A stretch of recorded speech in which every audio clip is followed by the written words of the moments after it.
I have said that I don't think the RNLI should routinely be going into the Channel to do the job of Border Force, as they have been once again today. And I said the whole operation now looks like a taxi service. This led to some pretty strong attacks on me.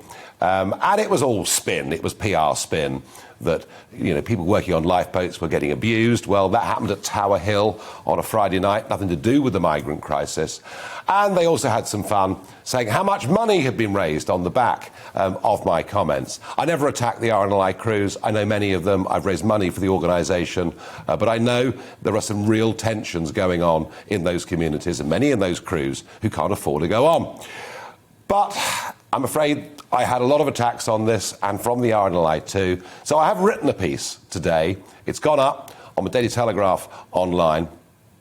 And I've made this point, that the RNLI has become increasingly politicised, spending money, buying burkinis for women in Africa, funding creches in Bangladesh, getting in all sorts of projects all around the world that I'm sure their donors who put money in the boxes had no idea they were getting involved in. They've become very political in this country too.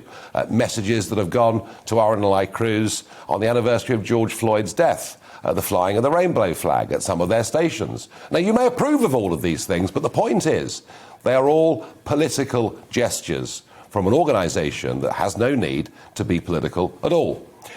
And because I made these comments about the RNLI, we've had the rejoin the EU, and all the hard left are the ones saying we must crowdfund, we must help, we must buy a new lifeboat and name it after Farage and all the rest of it. Well, even if £200,000 has been raised since this so-called row began, it doesn't really help very much because the daily running cost is £440,000. But here is the shock. Having come under attack for this, I thought I'd look a bit deeper into the RNLI. Have a look at their political activities. Have a look at their new friends that they've got on the left, and I predict they're going to be fair weather friends. And I'll tell you why, because Sir William Hillary, who founded the RNLI, was the inheritor of a slave plantation in the West Indies. Yes, that's where his money came from, and one of his big early donors, George Hibbert, wasn't just somebody who made a lot of money out of slavery, but campaigned in Parliament against the abolition of slavery.